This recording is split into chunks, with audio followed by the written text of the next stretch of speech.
কোৱা বহুতো কম দেখা যায় যেহেতু এজন শিল্পী অসুস্থ বৰ্তমান সময়ত আৰু এজন শিল্পী সন্ধানহীন বৰ্তমান সময়ত আচলতে চাবলৈ যোৱা মতে এজন শিল্পীৰ চিন্তাত এজন শিল্পী অসুস্থ কাৰ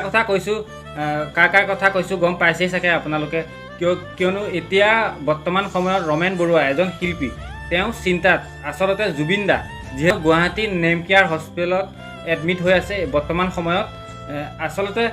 চাবলৈ যোৱা মতে ৰমেন বৰুৱা সন্ধানহীন জুবিন দা অসুস্থ আচলতে দুটাৰ কিবা সম্পৰ্ক আছে নেকি আছে আচলতে জুবিন দা সঁচাকৈ ৰমেন বৰুৱাৰ চিন্তাত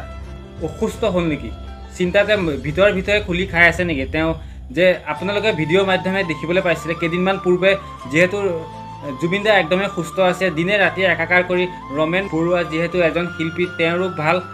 তেওঁ জুবিন দায়ো তেওঁক বহুতো মৰম কৰে সেইবাবে জুবিন দা দিনে ৰাতিয়ে তেওঁ সন্ধানত নামি পৰিছিল আৰু ভিতৰে এই চিন্তাটোৱে জুবিন দাক খুলি খাই আছে নেকি সেইবাবে আজি জুবিন দা অসুস্থ নেকি সঁচাকৈ ভিডিঅ'টোৰ মাধ্যমে জনাওঁ জুবিন দা সঁচাকৈ ৰমেন বৰুৱাৰ চিন্তাত আজি অসুস্থ বুলি গম পাইছোঁ এনেকুৱা ধৰণৰ ঘটনা হৈছে জুবিন দাৰ লগত ডক্টৰে কোৱা মতে জুবিন দাৰ একমাত্ৰ চিন্তা হ'ল চিন্তা আৰু তেওঁৰ অসুস্থতাৰ কাৰণ হৈছে দৰৱ সময়মতে নোখোৱা আৰু টোপনি ক্ষতি আচলতে টোপনি ক্ষতিটো ৰমেন বৰুৱাৰ যিহেতু সন্ধানহীন এজন শিল্পীৰ চিন্তাত এজন শিল্পী অসুস্থ কথাটো বুজিলেনে আজি টোপনি ক্ষতি দিনে ৰাতিয়ে চিন্তাত জুবিন দা শুব পৰা নাই এইকেইদিন আচলতে জুবিন দা অসুস্থতাৰ মূল কাৰণটোৱে হৈছে ৰমেন বৰুৱা যিহেতু তেওঁক বহুতো ভাল পাইছিলে জুবিন দাই আজি তেওঁ নাই সন্ধানহীন বৰ্তমান সময়ত তেওঁ যাতে সোনকালে ঘূৰি আহক তাকে ক'ম সকলোৱে অপেক্ষাৰে বাট চাই আছে জুবিন দা অসুস্থ হৈ গ'ল আপোনাৰ চিন্তাতে কিয়নো আপুনি সোনকালে ঘূৰি আহক জুবিন দাও সুস্থ হৈ উঠক কিয়নো জুবিন দাৰ গান জুবিন দাৰ চিনেমা আজি জুবিন দাৰ এক্টিং তেনেধৰণৰ চাই ভাল লাগে আপোনাৰো চাই ভাল লাগে কিয়নো আপুনি ঘূৰি আহক সোনকালে